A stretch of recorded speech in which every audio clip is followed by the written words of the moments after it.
Welcome. My name is Mike Krisman, and I serve as the Assistant Commissioner and Sports Information Director for the College Conference of Illinois and Wisconsin.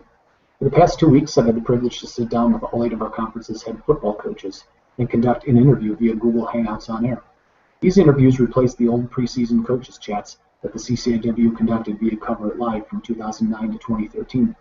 CCIW coaches provided information on players to watch, reviewed the previous season, and also reflected on the overall direction of the programs.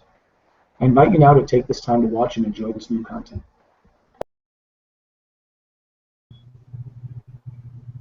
We're here with North Central's John Thorne, who went to his 13th season at North Central with an overall record of 110 and 28. So, John, how are you doing this morning? Very good. Thanks, Mike. How are you? Very good. Thanks for joining us on our Google Hangout. All right. Well, give us some of your keys to the success in 2014. Who are some of the players you're looking to be your big playmakers, both offensively and defensively? Well, it all starts with offensive and defensive linemen. And so we're really looking forward to seeing what our guys can do. We have 6 offensive linemen that have playing time experience. So we're going to have to lean pretty hard on those 6 guys until some younger guys come along. Eric Knaprick is one of our captains and one of the superstars, on the offensive line. Pat Bolger is returning. He'll move from guard to tackle. And Mark Delory is returning. So those guys got an awful lot of playing time. John Hosey also got playing time anytime Jace Werkheiser was injured last year. And then Danny Paulus and Chris James are the other 2. So those 6 guys have got to do some really great things for us. And then the defensive side of the ball, the defensive line, it's just going to be fabulous to have one of our captains be Peter Mann, who gets to come back after a horrible injury and surgery last year where he missed the whole season. He'll be a defensive tackle. Brian Wilson is another one of our captains, and we're going to move him from the inside to the outside, so he'll play a decent defensive end. Josh Beveridge had a lot of playing time last year until he got hurt, so he's recovering from some shoulder surgery. We're expecting him to be able to do some really good things for us if he can come back and be totally healthy. But the other inside position, along with Peter Mann, is Jimmy Pelnarsh. He's a transfer from the Air Force Academy who was able to get here in time for spring ball, and he's doing some really great things. But Tyler Scott is got some playing time last year, is also ready to go inside, and so is Bill Mitchell, who also got injured last year. We had so many injuries to defensive linemen last year. And then Jay Troon and Brad Kukemek are our 2 younger guys. Well, Jay's not a younger guy, but that'll get a lot of playing time at defensive end. So those spots are really important for us. Great, thank you. You guys tied a record last year for at least a share of your 8th CCIW title, tied the record set by Augustana between 1981 and 88. What do you think's been the biggest reason for having such sustained success? Well, I think that really goes to our athletic director, Jim Miller, and Marty Sauer, who has been the head of our admissions and financial aid during that time. Those guys done a great job of putting together a great incoming freshman class in the case of Marty and his staff. And then Jim Miller does an amazing job of just making the team chemistry for all the sports work here. And when you've got that kind of support, some good things can happen. Obviously, the assistant coaches have done a fabulous job, and we've had some wonderful, wonderful families and players to work with. So sometimes it just works out good, Sure. When you came over from Wheatmore LaSalle High School, you'd won 4 state titles and inherited a program in 2002 that had really struggled in the conference for many years. Did you come in with the mindset of turning the program into a nationally recognized one? really, I had no idea what to expect. I was just an old high school teacher and coach, and had this opportunity, and really was looking forward to seeing if what we did in high school had a chance to work in college. College is so much different than high school, and so it was just a fun challenge for all of us, and to have Coach Jeff, my son, working with me really helped a lot, because he and I both totally understood the philosophy statement that we were going to try and see if it would even work with college guys. And so it's been quite a learning curve. I didn't know very much about college when I came. So was it a kind of a difficult transition for you, or was it? Did you kind of gradually, learn it over time? Well, I mean, it's all about recruiting, is what I learned in a hurry. Gotcha. Kind of piggybacking off of that, and just kind of wrap things up here. What sort of lessons did your team learn from that semifinal run last year? That was the farthest North Central had ever gone. What were some of the lessons that you took from that, and going forward, how would you apply them? Buy more warm clothes, extra shoes, warm gear for the players, and probably the biggest thing we learned is sometimes when you have to travel that far, it's really important to get out there in plenty of time so that the guys get adjusted to that area, and they can get caught up on their rest and so on and so forth. And so it was really fun. But back to the 2014 season, obviously Peter Sorensen is going to be a huge part of what we need to do. He had a fabulous year with 80 catches as a wide receiver. So we have 5 wide receivers that we think did extremely well in spring ball. We have a huge battle going on between 2 quarterbacks, Tyler Dickin and Dylan Warden. And running backs, we'd love to see Ryan Kent be totally healthy after breaking his ankle in the semifinal game. But we have 5 running backs returning that all had some significant playing time, and so I think some good things are going to happen there. And 2 tight ends. One we're really excited about is Colton Kaczynski, and then McLean Funk is a 6'5", 250-pound freshman, and he's got amazing hands. And on the defensive side, Jordan Dean is another one of our captains, coming back as a great kickoff returner, but also our starting corner with the most experience. He's going to have to really be a leader, because we lost a lot of defensive backs due to graduation who had some great seasons for us. But we think we've got some really terrific guys coming back there. And at linebacker, we're going to be taller than we've ever been, which is going to be a new experience for us. Most of them a bit more like my height. They're a little bit taller, and we're going to have a potentially a 6'4" Nick Samuelson playing in the middle. But everybody is going to be just a little bit taller than what we're used to having. And Mike Montervio is back, who had some great games for us last year. We lost both kickers, so we had to bring some kickers in, and we have a wonderful transfer. Eric Duffy is returning, and then we have a transfer by the name of Dom Silvaglia that was able to get here in time to go through spring ball. But we also have 3 others that we're bringing in, so it's going to be a huge battle there. I think we're going to have some really good things come out of that. So we're very excited for this season. They're a wonderful group of guys. They've worked extremely hard, and hopefully some good things are going to happen. Great. Well, thank you very much for joining us on this Google Hangout. Good luck this season, and best of luck going forward. All right. Thank you, Mike. Have a great day. You too.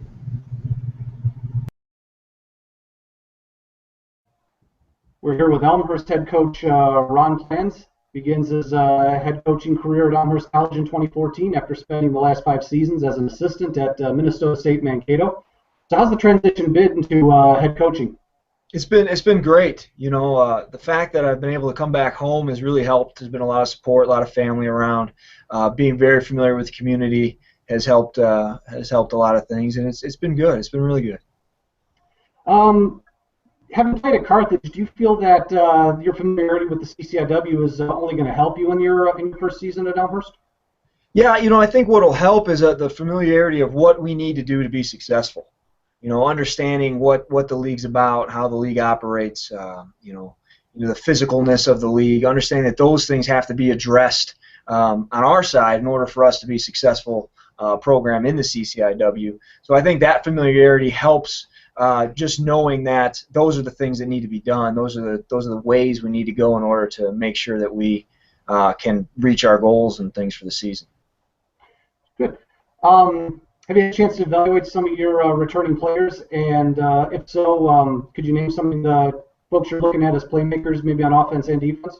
That's one of the questions a lot of people ask. How are you going to be? What are you going to look like? And the things I know, the way Division III set up, and what we can do in the spring. I don't know if we can block. I don't know if we can tackle. I don't know how guys will react to contact and pressure and those kind of things. But what we did get out of the spring is I know that our guys work hard, and I know our guys run around well, and they love the game, and they love playing with each other. And I think those things, from a team standpoint, are important, just as important as some of the physical things that we don't know. Obviously, we've got some talented players that are coming back, some guys that had some good seasons last year. I'm really curious to see how they react now with the new change and how they're going to be going forward. So from a standpoint of that, it's been pretty tough to evaluate exactly what kind of football players they are, but they all seem to be really great guys. Just kind of as a follow-up to that, how has it been as far as the transition to Division III? Has it kind of been learning the new set of rules as opposed to where you were in Division II? Have kind of taken some steps forward in regards to making that transition? It hasn't been too hard because I've been a Division III guy my whole life. I spent those 5 years at Minnesota State Mankato at Division II level, but prior to that, I played at Carthage, as you mentioned, and then I did my first coaching at University of Wisconsin-Eau Claire, which is a Division III school. From there, I went to Manchester College in Indiana, another Division III school. So Division III has always been a part of my life and something I firmly believe in. So a lot of the things that I knew, rule changes wise, weren't surprises. I had a very good understanding of what it would take and what we need to do and how we need to formulate things to make sure that we got as much out of the time we're allowed to spend with our guys as we can. And what do you think is going to take to get off on a fast start and maybe keep the trend going in 2014? Yeah, for us, it's going to be all about how we come together as a team. We can every team's going to sit and talk about X's and O's and those kind of things, but when it comes down to it, it's how well do you play together as a team? How well is that bond? How's that chemistry? And that's really what we're going to be working on in the fall. That's going to carry over from what we did in the spring.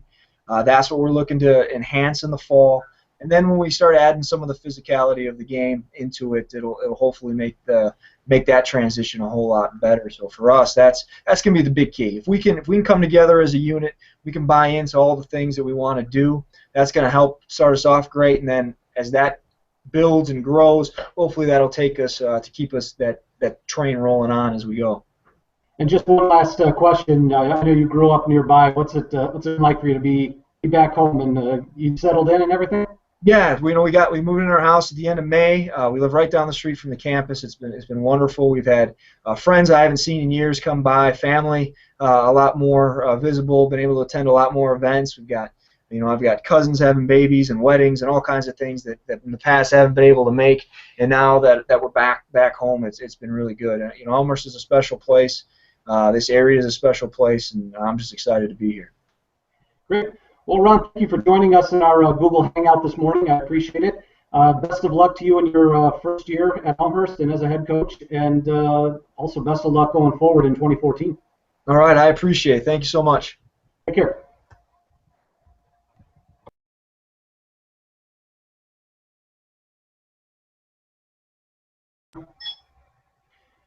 We're with Wheaton head coach Mike Swider. 2014 will be his 19th as the Wheaton head coach and 30th as a member of the Wheaton staff. He's the second longest tenured coach in the CCIW with a record of 148-43. How you doing today, Mike? I'm doing great. Great to be here. Thank you. No problem. Thanks for joining us. Well, I guess we'll start off with asking you about the upcoming season in 2014. What are some of the keys to your success in this upcoming season? Well, I think as in any season, the success is going to rely primarily on your ability to replace those people that were lost. And here at Wheaton, we lost several coaches and we lost several players. That's to me the most important thing right now is to say how fast can we adjust to those losses. And you know, at Wheaton, the biggest thing that I think has been in our favor over the years, Mike, is been we don't try to make replacements as players in the sense that, you know, we're not trying to replace a graduated senior with a freshman. We're replacing kids at Wheaton traditionally with rising juniors or rising seniors. I'm just not comfortable with recruiting freshmen and having freshmen play initially. It's just a bad habit to get into, and I just think that there's a lot of chance for mistakes, and I don't think there's an appreciation for the responsibility of your position. And so we've lost some players, absolutely have, but we have some returners coming, and we're going to have some new guys stepping in. But those new guys have been around the block. They've developed an appreciation for Wheaton. They've been through our off season. They understand what we're all about. They understand the tradition. And I think that when you do that and you have to make replacements on the field, you can replace people with people that have been around in an off season, that appreciate Wheaton, that understand their responsibility, and then are seasoned to a certain extent. They've been covering kickoffs, covering punts, returning punts and kickoffs. They've been backups. They've been in games maybe that you've got them some playing time in nickel packages or in different personnel groups. And so you're stepping these guys into the mix. And I think we're doing that in some areas that are critical, but we're doing it with kids that have been there, that have had some bullets being shot when they've been playing. And I think that makes you feel comfortable. I really do. And so, you know, I'm really excited about this coming year, even though there have been some losses at certain positions. There are guys that have been waiting in the wings, that are eager, that want to play, that want to prove themselves. And I think, the key, Mike, is going to be just how quickly those guys can assume the responsibility and understand that and move forward. But it's a whole lot easier doing that with a rising junior senior than an incoming freshman. Sure, absolutely. Well, you lost defensive coordinator Ron Sandberg to a head coaching position at Whitworth, but promoted within with the promotion of Jordan Langs. You know, he's not too far removed from his playing career. Could you just talk about his rise in the coaching ranks? Well, I'm sure there's a lot of people thinking I've lost my mind. You know, a young guy that literally, you just said it, he's not too far removed. I mean, there are some players that he played with, literally, as you can do the math there and figure out that there are some players that he played with that are still here. And but I think the first thing you got to look at, and I know Jordan well, I coached him. He comes from a coaching background. I mean, he is a coach's kid. His dad was the head football coach, AD at his high school. We call him the godfather of Climax Scots in Michigan. He's known it. He's been around it. He understands the game. His older brother Tyler played with us, is now coaching football, and his younger brother Bo probably is going to go into coaching as well. He's from a coaching family, coaching mentality, and all those little nuances, those little things that sometimes you've got to learn. He knows those things because he grew up in it. He eats it. He sleeps it. It's been oozed into him over his 24 or 5 years. Now, obviously, the key is, you know, from an experience factor, making calls on game day, doing those things. He's literally been a coach now. This is going to be his 3rd year. But the flip side of that is he's been coaching alongside me the last 2 years. I mean, he's been helping me with the DBs. He's been sitting in meetings right next to me, right as my right-hand man. And so his office is right next to mine for 2 years. And so Jordan has had his pulse on this thing. And so I'm really confident in what Jordan can do. Obviously, there are going to be some growing pains. You know, he's a young guy. But I think the growing pains aren't going to be so much in practices and all that. The growing pains are going to be a little bit on the field, you know, game day. You know, how is this all going to play out in a game day environment? But I'm really excited about Jordan. I am in a great way. Here's the thing he's brought, just some energy and some enthusiasm. And he's a new guy, man. He's a young guy. And I think there's something to be said. It's been a shot of adrenaline for me, to be honest with you. It's, you know, he's a young guy. He's connected to today's generation. He's connected to today's technology. And there's value to that. And so we'll grow a little bit. Spring was a great opportunity for him, and we'll grow a little bit with Jordan. There are going to be some growing pains associated with it, but you're going to see a guy, and you're going to see a guy that's going to adapt well, but you're going to see players that love him and are going to play for him, and so this old guy will sit back and let that guy move forward. Well, linebacker Adam Dansdale, he was a first-team all-conference performer as a sophomore in 2013. What steps do you think he needs to take in order to improve as a player coming into this year? Well, first of all, he is an amazing athlete. He is an amazing athlete. We were just meeting the other day. He's a linebacker, but he's going to do a lot of different things on our football field. What the biggest thing you're going to see different in Adam is not so much him having to do something as us doing more with him. He has tremendous flexibility. He can be a guy who plays up inside as a run stopper. He can be an edge player, pass rusher. Guy can cover people like a defensive back. We just got to be smart with that kid and take advantage of his skills. Adam's responsibility is just to continue to keep playing. He's a smart kid, and if there was going to be any growing on his side, it's going to be understanding the more of the things that are going to be given him. He's intellectually going to have to step up his game a little bit, but physically, I have coached very few athletes with the versatility of Adam Dansdale. Very, very few that can really do what he can do. And if there's any learning curve for him, it's just saying, okay, man, they're asking me to be doing any more. I got to learn this. But he's a football smart guy. He's got great instinct. He's savvy. I mean, you're almost saying, Coach, okay, easy, cowboy. You're overdoing it a little bit. But the kid can play, and he can learn, and he's got instincts. And you're going to see Adam doing a lot of things for Wheaton football, and it's going to even take that kid to another level. They're just, our opponents aren't going to know where he is and what's he doing. Great. Well, and lastly, I just wanted to ask about replacing quarterback Jordan Roberts. Anybody that you see stepping up in 2014? Well, that's a hard thing to do, to replace a guy that's played like him and started for 3 years. Jordan is, he's won a lot of big games for us, took us to the playoffs and won a lot of big games for us. And, you just don't say, we're going to replace that guy. But here's the thing that's great. And I said it earlier, Mike, when I talk about replacing guys and not having to replace them with freshmen. There's going to be a battle to replace Jordan Roberts. That's the first thing that's going to make that quarterback, whoever does replace him, good. He's going to have been in a war finding out and trying to win that job. And he's going to be in a war with 3 guys, and none of them are rising freshmen. None of them are incoming guys.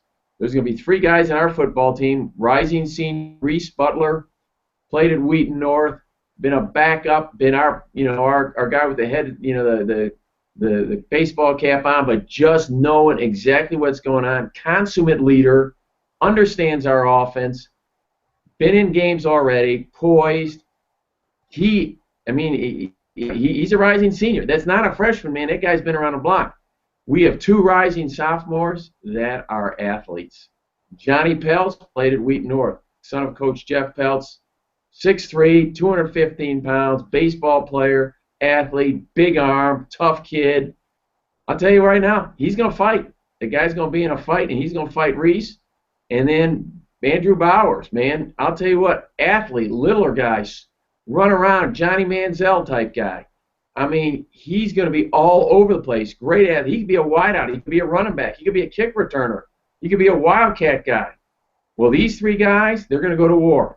And I'm going to tell you something, Mike, even though it's a new quarterback for next year, he's going to be a guy that was not handed the job because of attrition.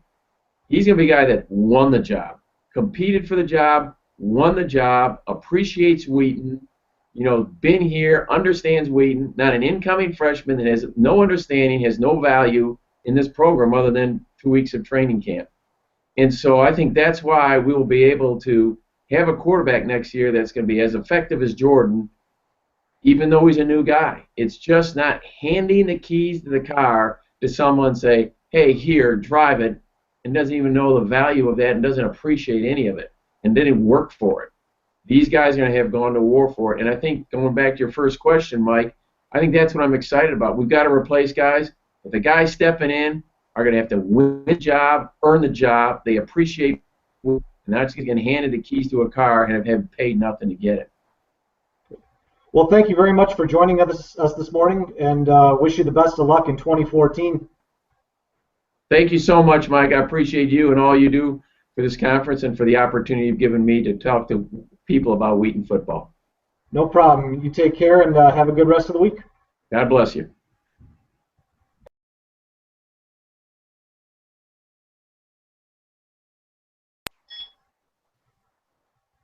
We're joined by Illinois Wesleyan's Norm Ish, the longest tenured coach in the CCIW. Ish enters his 28th season as the head coach at Illinois Wesleyan with a record of 173, 90, and 1. Thank you for joining us this morning. Mike, it's good to see you. And you say those numbers, and I feel old. That's what happens when you're the longest tenured coach, I guess. What do you see as some of the keys to success in 2014? Well, first of all, we're going to be an entirely different team. Of course, last year we had 32 seniors. It was the largest group that we ever had here in my tenure, and all those seniors are gone, and those seniors were around for 3 years. So we're going to be an entirely different team. I'm excited. You know, there's going to be definitely some challenges for us this year. It's not like we do not have any talent coming back, because we do, but we're also going to have a lot of new faces and probably some young talent on the field next year. John Worley, he stepped in and had an All-America season last year. What steps do you see him taking as a senior? Well, first of all, John Worley is a tremendous player, and we kind of knew that when we recruited him. You know, I thought potential-wise he could be this type of player that he's become. He's gotten much bigger, stronger. Of course, he was a great athlete in high school. Not only is John a great player for us, you know, he plays that defensive end. He had really a great year last year, led the conference in sacks. But he's also one of our captains, and he's a great leader, and he understands what it takes to have success, not only personally but as a team. So I'm going to look for him to do a lot of things for us. Of course, anytime you have a great player like John Worley, you got to make sure that he stays healthy. Sure. I just want to kind of get into some of the other players that you're kind of looking at this year. Some of the new guys that you mentioned, maybe some of the returning players. Are there anybody else that maybe that you had in mind? Well, we're excited that we have 7 all-conference players coming back. We have 2 on offense. Of course, we're going to build our offensive line around Niall McCahey. He's a 2-time all-conference performer. He was all-conference as a guard his sophomore year, then he was all-conference as a center last year. But we're probably going to keep him at center. And then, of course, Artie Kakin, a tremendous sophomore season last year, was all-conference not only as a receiver but also as a return specialist. So we're going to build our offense around those 2 players. We're going to have a lot of new faces on offense, and that's exciting. I think we have some talent. I think our biggest question mark on offense is replacing the whole backfield. Rob Gallick has been around. Our quarterback of last year was around for 3 years, and right now we're going to have a competition for the quarterback position, and it could be Tyler Hook, who's going to be a junior, but it also could be 2 incoming freshmen that we are really excited about in Brian Johnson and Jack Warner. So we'll have to wait and see how that develops out. So that's going to be the things that we do offensively. Defensively, we have 3 all-conference players coming back that we're going to build around. Of course, John Worley's one of those in defensive line, but this might be the best defensive line unit I've had for a long, long time. Along with John Worley is Jeff Jerome, who will be a captain and a returning starter, and then Will James and a very promising sophomore, Kyle Van Heisen, that's going to do a really nice job for us. At linebacker, of course, everybody knows about Connor Klein. He's a 2-time all-conference performer. He's a great player. We got to keep him healthy. He's been slowed the last 2 seasons by injuries during the season, but he's a tremendous player, and so we got to find some people to play with him at linebacker. And then our secondary, we have Tyrell Bolden, who is a 2-time all-conference performer, coming back at corner, and Ben Bowie returns as the other starting corner. So we have some people in place that we're going to build around, but there are going to be a lot of new faces, which is exciting. And what sort of lessons do you think this returning players took from getting to the playoffs last year? Well, we like to, tell people that we've been in the playoffs 3 out of the last 5 years, and that's a hard accomplishment in Division III football. And that's because you have to do well in your conference, and the CCIW prepares you for the playoffs, and we've had that opportunity. Our kids understand that, especially the seniors. They've been there, twice, and so they kind of lead our football team in regards to what is expected and what needs to be done to have those opportunities. And lastly, being the dean of the CCIW coaches, what's been the biggest key to the longevity that you've sustained, and also the sustained success at Illinois Wesleyan? Well, I would say there's really two things that comes to mind. Number one, have talented football players. You have to have talent to win in our league. I believe we do a great job of recruiting great student athletes here at Illinois Wesleyan. We've had tremendous players over my tenure, and you have to have those players make plays for you. Bottom line. And then the other thing is have great coaches. My staffs have been tremendous. I like young coaches. I like new ideas. They keep you fresh. So it's not a one-man thing. When I came here 28 years ago, I inherited a program that was traditionally very strong. Coach Don Larson was here for 34 years. Tremendous coach, my coach. And so when I broke that record of being the all-time winningest coach at Illinois Wesleyan, it was bittersweet because I had so much respect for the program and for Coach Larson. Well, I appreciate you taking part in our Google Hangout this morning.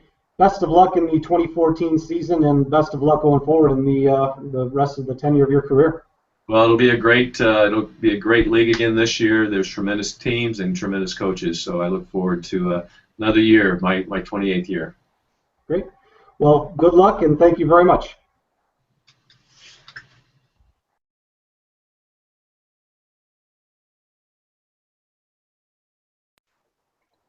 We're joined this morning by Milliken's Patrick Etherton. He enters his 11th season at Milliken and 4th as the head coach. Patrick, thank you for joining us this morning on our Google Hangouts. How are you doing? Good. Thanks for having me on, Mike. No problem. I guess give us some of your keys to success in 2014. Who do you see as your top returning playmakers, both offensively and defensively? Starting off offensively, we returned some guys from injuries. Nick Pippen's back, quarterback. We've got some guys. Sean Maloney will be back after breaking his ankle last year. Brady Kafab broke his wrist last year. Will be a returner. Both those guys at wide receiver. Up front, Anthony Berkman returns, offensive lineman. We would expect big things out of him. Mitch McElroy also played quite a bit last year at offensive line, also returns. Sean Nicholson up front is a tight end. Was going to play some offensive line for us this year. Justin Brooks had a good year running back last year. He also returns. We're excited about the guys we have offensively as well as the injured guys who will be back. You go over the defensive side, Andy Roth will be back after missing all of last year with injury. We're excited for Andy. We think he can be one of our top playmakers. Travis Govey, Wesley Beach, Adam Rosder all return up front for us. We're excited about all those guys. And then the secondary, Joannis was an all-conference player. He returns. We expect big things out of Joannis. He's probably one of our top athletes. Then we return our punter and kicker and our returner. So we feel good about it. We're excited about the 2014 season and excited just to get things going. You mentioned Joannis just now. He was a freshman last year, all-conference player. What steps do you see him taking in the progression of his career as a sophomore? We expect big things out of him this year, and he might be our most explosive athlete and just physical ability. He's out of the roof. I mean, he's great. He does everything we ask. We're excited. He's just going to be a big playmaker for us, and we expect him just to be kind of dominant and do some great things this year. Lindsey Field is going to be adding some new turf and new lights this year. Do you feel that's going to help in the recruiting of your program?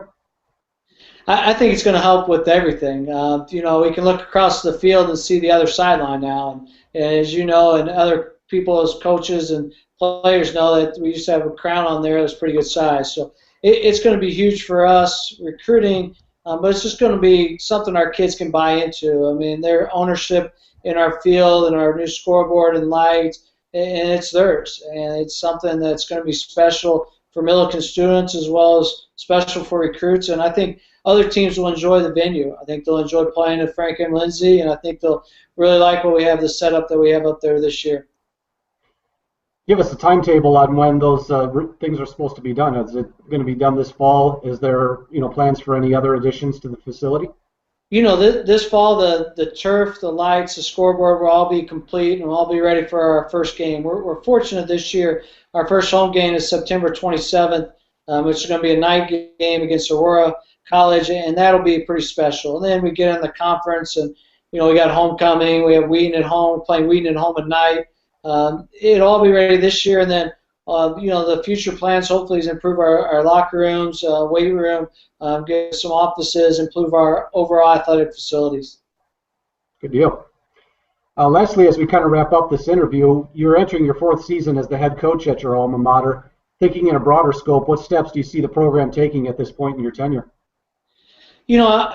I think I've talked about the whole time that success is a journey and not a destination. And I think we've taken steps forward. Even last year, even though our record wasn't what we thought it was, our kids still made improvements. We played a lot of young guys via injuries, and our kids are understanding what it takes to play in the CCIW, which is one of the top conferences in the country.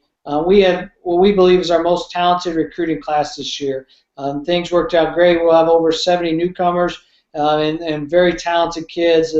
What we think are guys who are CCIW type players. And I think that through the 4 years, I've learned a lot. Our assistant coaches, what it takes to compete in the conference, which is, again, one of the best ones in the country. And I think things are continuing to move forward, and we expect big things out of this year.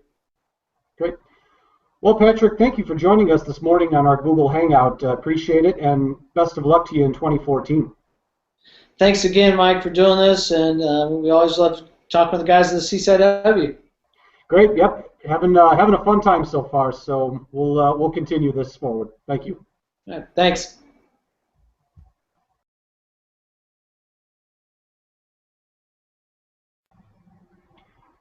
We're joined this morning by Carthage coach Mike Yeager, who enters his 2nd season at the helm of the Redmond program. Mike, thank you for joining us, and welcome to our Google Hangout. Hey, thanks for having me. No problem. Well, to start off, give us some of your thoughts on the upcoming 2014 season. Well, I think we're going to be a better football team.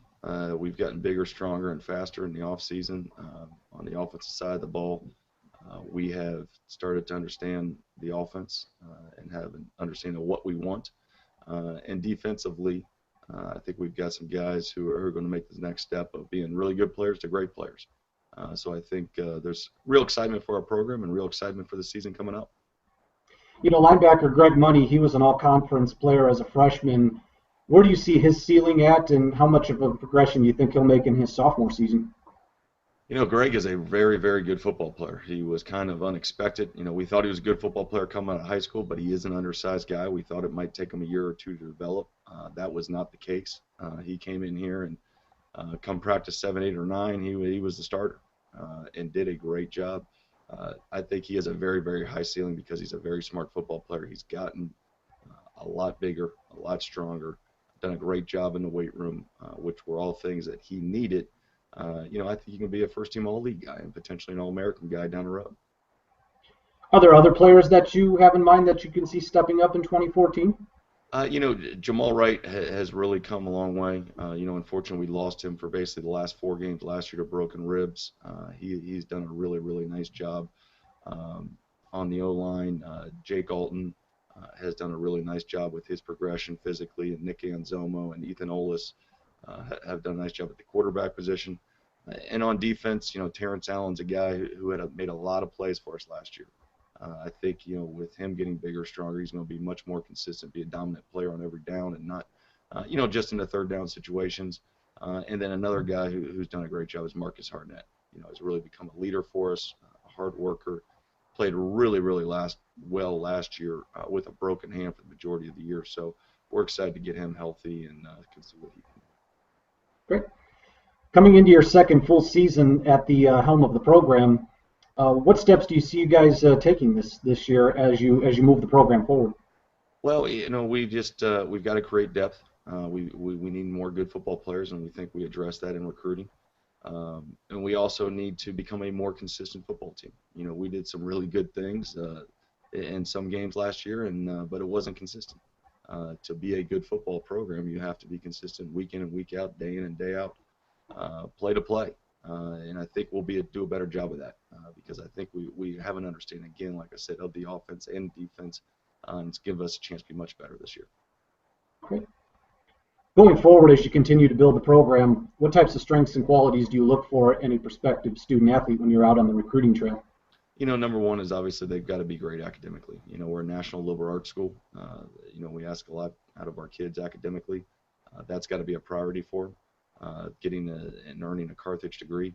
But number two, they got to love football. Football, college football is, it's tough, and you got to love it when you put into work. There's really only 10 days a year where you really get the satisfaction of playing.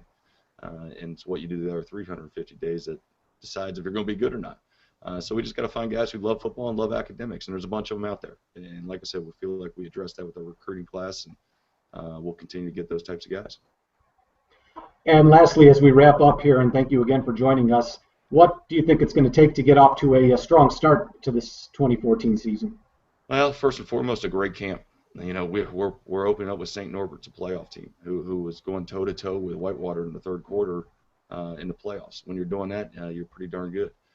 So we'll have a great challenge in our hands with the opener, and we've got to become a more consistent, more physical football team in camp. If we do that, we've got a chance to beat St. Norbert's.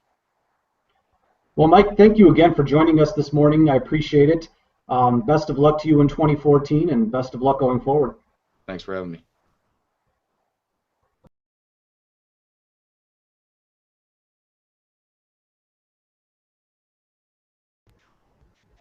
We're joined by Augustana's Rob Cushman, who enters his fourth season with the Vikings. Rob, how are you doing this morning? Hey, doing great.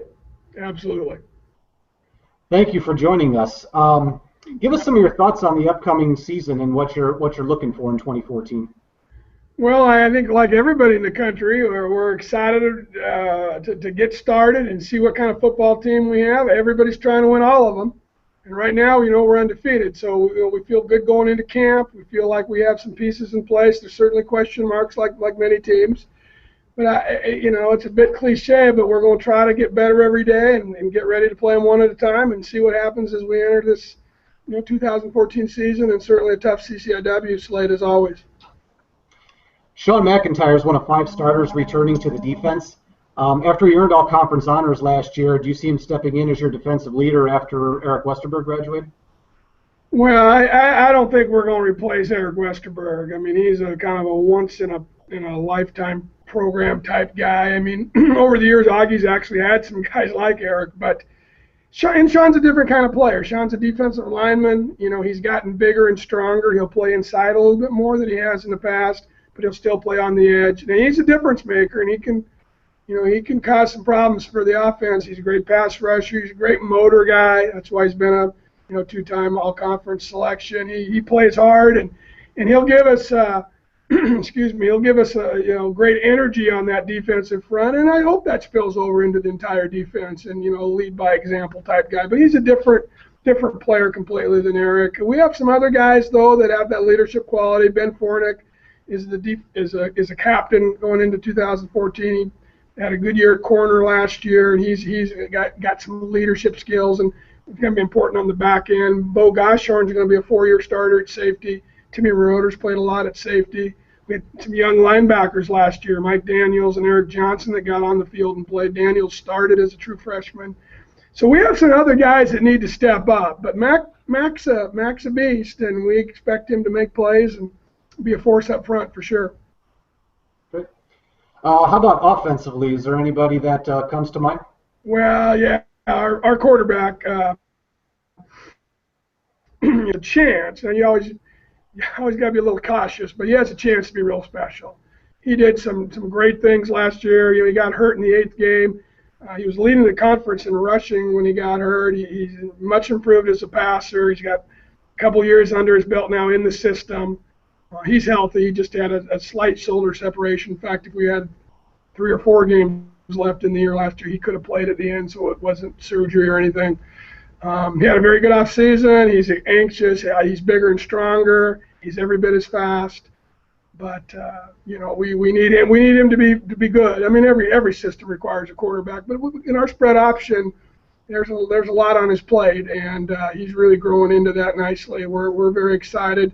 Brandon Price is going to replace Eric Chandler. That's another tough one in terms of shoes to fill, but a different kind of runner. Eric was just a game solid, hard-nosed, get tough yards. Very, I think everyone in the conference is probably glad to see him go because he was a force. Brandon Price is a different kind of runner, but has some quickness and understands the system better and should be good for us. Ben Hodges returns as kind of a utility guy in the backfield for us for 4 years. Antonio Owens is a guy that missed last year. He sat out. He was away, and he came back last spring and ran track. He's a 2-year starter his first 2 years for us as a freshman and sophomore, so he's coming back for, I guess, what would be his 4th year. We'll see if he ends up playing 5, but he's a quality player, and then we got to get him back going again, and he's gotten bigger and stronger, and we've seen him make plays on the field for us in the past. He's going to be critical, and then Kyle Frake is going to be one of the wide receiver slot type guys that it has to continue to improve. Played a lot last year along with Sean Fitzgerald. Up front, I think we're going to be better. I mean, that's obviously an important spot for any club. We have veterans coming back, and we have some good young guys that I'm really excited about who are pushing, and I think we're going to be much improved, maybe the most improved place on the football team, and we're hopeful, is the offensive line. Could you talk a little bit, reflecting on the career of Eric Westerberg? Wow, again, this and Augie with the great history. Obviously, there's been some very decorated players, but Eric has a place. I like Dave Rath, our SID's line, and when they take roll, it doesn't take very long. It's a small class of elite players, but Eric's in that group. 2-time All-American on the field, 3-time academic All-American, which is seldom done. Team captain multiple years, CCIW Defensive Player of the Year as a junior, leading tackler, one of the top tacklers in the country for 3 years. Not just scholar athlete, but leader amongst his peers. You can go on and on. It's just a really storied career. So you just, again, don't get those guys very often. But the guys that we have, we think can make their own mark. But replacing Eric just is going to be very difficult to do. And I'm really proud of what he accomplished. National Football Foundation final, Campbell Trophy finalist. I could just go on and on. Obviously, you kind of gush a little bit about him. And then the reality hits that he's gone, because he was such a mainstay for so many years for us. So we'll move on without him, but it's going to be a new chapter, certainly on the defensive side. And lastly, as we wrap up here, after a pair of 5-5 finishes, where do you see the program, steps do you see the program taking in your 4th season?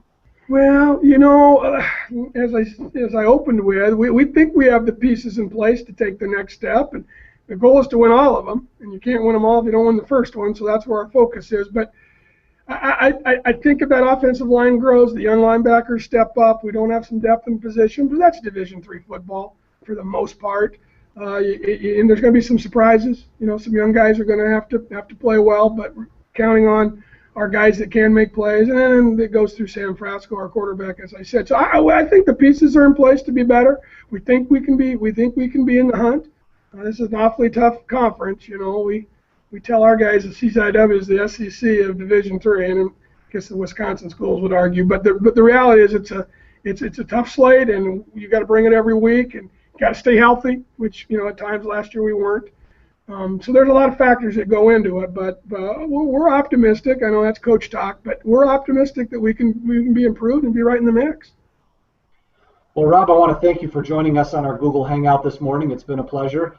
Best of luck to you this season, and best of luck going forward in the rest of your time at Augustana. Well, thank you. Appreciate it, Mike. Take care.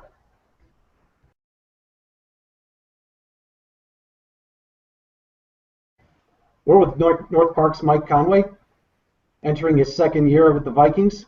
He's coming off a CCIW Bob Reed Coach of the Year honor. Mike, how you doing this morning? Thank you for joining us. I'm great, Mike. Good to be with you. Great. Well, give us some of your keys to success in 2014. Well, first thing, I guess success is relative. 3 wins, and I've been coaching for 26 years. 3 wins doesn't normally constitute a successful season. But knowing what I know about the monumental task we had here last season, I guess I understand now a little more. I think it's funny because if I had a nickel for every person that has told me over the last 15 months that you got your work cut out for you, I'd pretty much be a rich man, I think, at this point.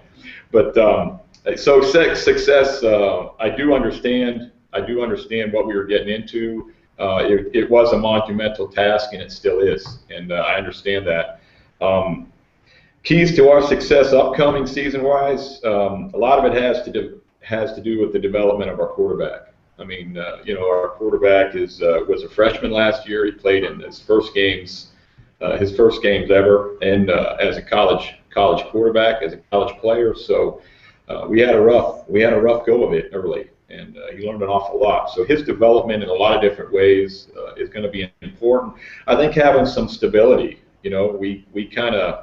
We band-aided through a new offense, and we kind of put band-aids on a defense and did a lot of new things last year that we hadn't done in the past. So we changed our offense, we changed our defense, we put people in positions that they hadn't played. There's been a lot of things that we did that were really challenging for us. So hopefully we have some stability. We have an offensive set. We have a defensive set. We have some people that have actually played in those systems. So I guess stability is another key for us to have some success this year, as far as our offense and defense, and special teams as well. I mean, we got 2 kickers that are back now, and I guess that's a big part of it too. There's a lot of uncertain things, Mike, that we really didn't know about last year. So I think I got a few things answered and got a little more answers this year for us coming into the season.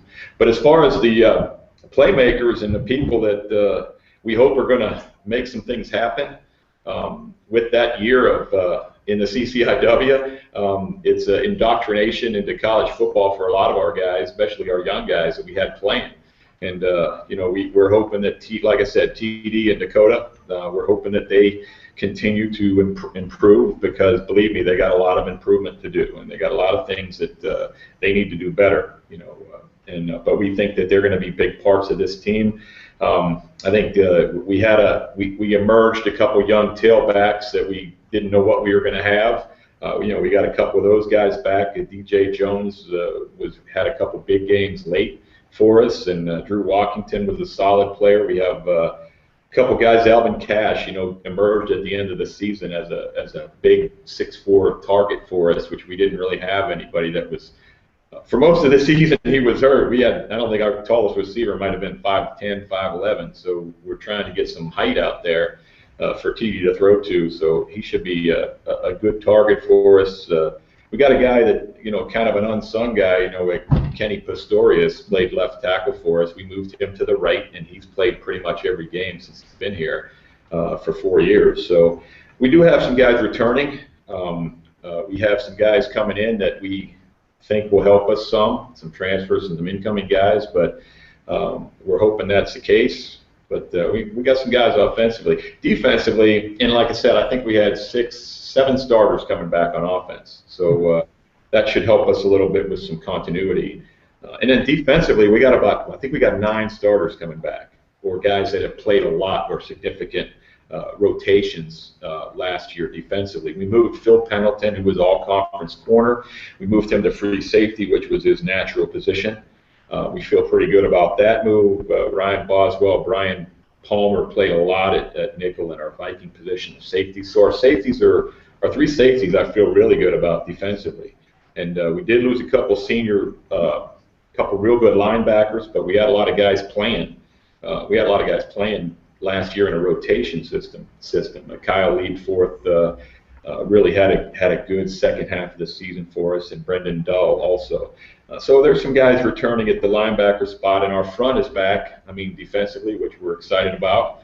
Our defensive front. I mean, I think nose guard, interior lineman wise, I think Matt Leadforth is one of the finest guys that probably have ever played here up front. He's an amazing football player. He got hurt a couple games, and we really missed him. And it really hurt our opportunity to really play against some of the really good teams in this league. It really hurt us. But he's back and very healthy. And then Trevor Forker and Hunter Corrigan. So pretty much all of our front guys are back. And so we've got some good senior leadership there on defense. And I feel pretty good about our defense. I think we're going to be better than we were last year. I hope so. Well, the big story last year was breaking through and winning 3 conference games, and you spoke earlier about, you never really measured success on only winning 3 games, but what steps do you feel your program is going to take to kind of build on that momentum and maybe get some more wins in 2014? Yeah, we talked about, Mike, we talked about building, being competitive first of all, and then building a foundation and earning some respect at some point. I guess that's what we talked about. I don't talk about predictions and wins and losses and all that kind of stuff. We go to every game and take it for what it is, and we're going to play to win every game. And I think we did gain at least a small amount of respect, and that was important for us. And then we gained a small amount of confidence too, our players and our program. And but we're so far off still. I mean, we had the biggest thing is about our recruiting, Mike. I mean, I think I recruited 40 guys last year, and we've got almost 60 coming in this year. So we've got a really good class, and I'm pretty excited about that. We worked extremely hard, but it takes time. It doesn't take one recruiting class, because that recruiting class has to develop, and you have to get through. You have to get through that stuff. And I think that the 2 classes that came before we got here were very small classes, so we have a couple holes to fill there, and it's going to take a couple years to get to where we need to be, so we could have consistently plus 100 teams, and we can play JV football, and we can do all those things. And I think we're closer to that than we were a year ago. So recruiting-wise, it was a big deal for us, and to change the culture and the negativity that surrounded this program was a big job. I mean, it really was. But I think we've turned that around. We hope it develops into more wins and things like that. But you got to take one step at a time. I guess that's all part of the process when you're taking over a program that has been in the doldrums for quite a long time. But I guess it's all relative. But we're also very proud of the kids and what they accomplished. And Lord knows what those seniors went through last year. It was really neat to see that 4 years of really bad times and have them have some good times. It really meant a lot for me to see their faces and what they went through and have some good things happen to them for once. Sure. Well, you mentioned your quarterback T.D. Conway earlier. Where do you feel his ceiling is after he won all conference honors as a freshman? Well, he has so far to go. I mean, it was kind of a, in any position you have to learn it, obviously. And the quarterback position, most of the time you have to learn it, and there's a lot of mistakes that are made while you're learning it, and it was tough. I mean, he walked in here in the first game, and he threw a bunch of interceptions, and he those first 3 games were really tough on him, and but he got a bit of a good attitude about being a quarterback. He can handle things. He doesn't let things bother him, and he's able to overcome some difficult times, and he was during the season. And when you're playing quarterback, you got to make mistakes, and you got to learn from them. And he really did learn from them. He got better as the season progressed. So we're hoping that he'll continue that thing and get better as we move into his 11th game as a starter. So the things we need to do a better job with him, and we need to improve his completion percentage. We know that. We've talked about that, Coach Bear and myself and him. We need to his decision making and reading defenses are all things that you only get when you're out there playing. And making decisions, reading defenses, all those things are things that I think he started to really improve on, and he's worked on in the off season. So that's another area. And then obviously his touchdown to interception ratio, I'd like to do a better job with that. He threw too many interceptions, but I guess that's part of the learning process. And so I think those are some of the goals we have for TD, and that Coach Bear is working with on him. And I think if we can make some improvements there, I think he can improve, and I think he can help us hopefully be competitive in every game, and hopefully help us get a few more wins this year. And lastly, as we wrap up here, and thank you again for joining us, how surprised was everyone when Senator Mike Hastings gave your team an official proclamation at your end-of-the-year banquet last season? Yeah, this proclamation thing, I mean, it was Senator Hastings, I'm a friend of the family.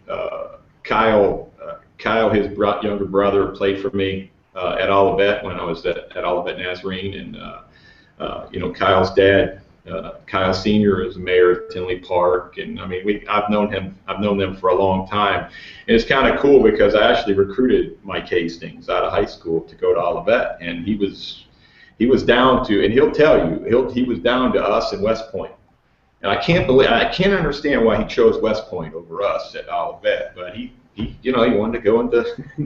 He got into West Point, so he had to go there. So it was kind of cool. We joke about it a lot, but he really was considering coming to play for us. So I've known him for a long time, and they started following us, Kyle, his brother, and Mike, and Mayor Hastings. So they started following us and started calling once in a while and say, "Hey, you guys actually won it. I heard you guys won it, broke a streak," and they started getting excited about it. And I invited him to come to our banquet, and he came with this proclamation, and I kind of knew about it, and I wanted him to present it to the president here. There's been, our president and our administration, our athletic department, there's been a lot of tough times here with the football program. So I thought it was kind of a neat thing that something positive could come out of this, and our president was thrilled, and it was just a good night. We need a couple good nights around here, after what they've been through here. So that's kind of how it came about, and our president was really excited about it, and it was kind of a nice deal. And to have somebody of that stature, giving something that commemorated a decent year for us. Well, thank you again for joining us, Mike, this morning. I wish you the best of luck in 2014, and best of luck for your program going forward. Well, thanks, Mike. I enjoyed the time with you today. Appreciate it. No problem. Take care, and good luck. Thanks. You too.